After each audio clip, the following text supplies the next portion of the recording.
Bonjour, allez, bienvenue dans cet exercice sur les aires. On y va.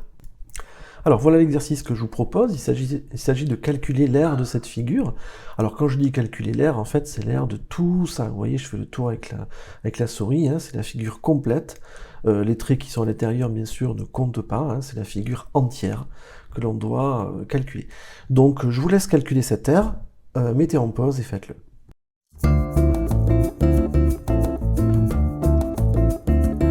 C'est bon? Allez, on y va. Bon, moi, pour calculer l'aire globale, là, ce que j'ai envie de faire, c'est calculer à part les trois blocs. Le triangle de gauche, le triangle de droite et la partie circulaire. Surtout que le triangle de gauche, en fait, il est pratique, en fait. C'est un triangle rectangle, vous voyez, j'ai un angle droit ici. Et donc, ça va être un triangle rectangle dont je connais les dimensions. Si AO fait 7, eh bien OD, ça fait 2 fois 7, à cause des codages. Donc je connais tout. Le triangle rouge, c'est le même que le triangle vert. Il a les mêmes dimensions, en fait, ils sont symétriques, hein, par rapport à une symétrie d'axe vertical. Donc, j'aurai aucun problème, dès que je calcule le vert, j'ai automatiquement le rouge. Il reste la partie bleue à calculer. Alors, pour la partie bleue, il s'agit d'un quart de cercle, hein, toujours pareil, avec cet angle droit. Donc, c'est un quart de disque puisqu'il est plein. Et le rayon, je le connais, c'est OC. Et il fait toujours pareil, il fait 2 fois 7, c'est-à-dire 14 cm. Bon, ça devrait aller, on y va pour le calcul.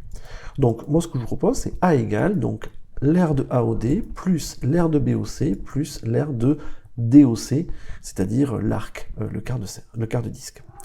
Alors, pour AOD, bon, ben, on applique la méthode de la leçon, hein, base fois hauteur divisé par 2. Combien vaut la base? Combien vaut la hauteur? Eh bien, alors, les cris que vous entendez, c'est mon chat à côté. Enfin, un de mes chats. Donc, la base, en fait, par rapport à cette formule, la base, ça va être un des côtés de l'angle droit, et la hauteur, ça va être l'autre côté de l'angle droit. Je vous rappelle que quand on fait base fois hauteur divisé par 2 dans un triangle rectangle, l'hypoténuse ne compte pas, elle n'intervient pas. Alors, on y va. La base, bon, moi, j'ai choisi OA, et la hauteur, j'ai choisi OD. Alors, combien fait OA? Ben, c'est donné par l'énoncé, c'est 7, et OD, c'est le double, c'est 14. 7 fois 14 divisé par 2, bon, ben, 7 fois 14 divisé par 2, ça fait 7 fois 7, ça fait 49, donc 49 cm². Et comme promis, ben, du coup, j'ai automatiquement l'aire de BOC qui fait aussi 49 cm². Bien, il nous reste maintenant le cas du quart de disque. Alors, c'est un quart de disque, ça veut dire que c'est l'aire du disque divisé par 4. Hein. Imaginez, vous avez tout le disque en entier, là, et bien en fait, vous n'avez pris que le quart, donc vous l'avez divisé par 4. Bon, ben on y va, hein. Ça nous fait l'aire du disque divisé par 4. La formule de l'aire d'un disque, on la connaît dans la leçon, c'est pi fois r fois r. Il faut la connaître par cœur, bien sûr. Pi fois r fois r. Et combien vaut le rayon? Ben on l'a dit tout à l'heure. Le rayon, c'était OC. Donc ça fait pi fois OC fois OC. Et OC, ben on l'a dit tout à l'heure, ça faisait 14 cm. Donc ça nous fait du pi fois 14 fois 14. Ok. Alors là, quand je regarde cette formule, je vois que je peux calculer 14 fois 14, donc ça fait 196. Et là maintenant, je vois que je peux calculer 196 divisé par 4, ça nous fait 49. Et donc je me retrouve avec du pi fois 49. Et là, le pi, il n'est pas du bon côté. On aime bien avoir le pi à droite. Mais c'est pas grave. On sait que c'est une multiplication, on peut inverser l'ordre. Donc on va faire cette petite inversion, comme d'habitude. Et donc, le pi et le 49 vont changer leur place. Comme ça. Alors on a le droit, hein, sur la multiplication, l'ordre n'a pas d'importance, comme sur l'addition, mais pas sur la division et pas sur la soustraction, bien sûr. Et 49 fois pi, combien ça fait? Ben, ça fait 49 pi.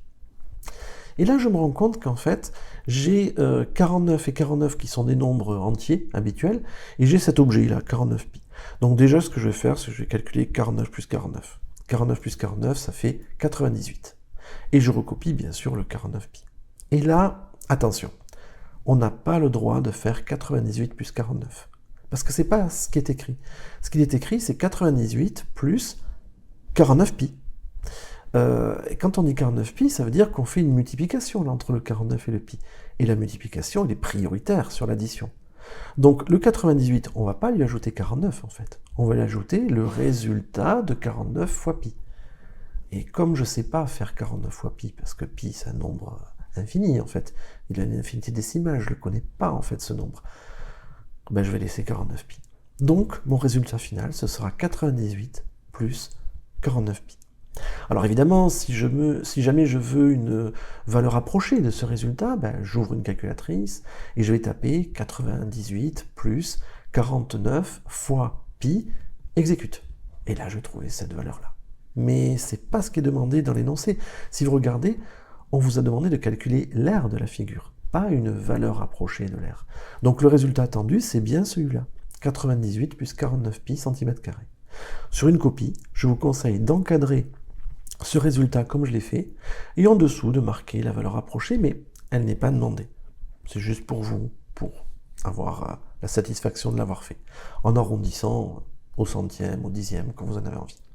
Voilà, j'espère que cet exercice vous aura été utile. Merci de votre attention et à bientôt.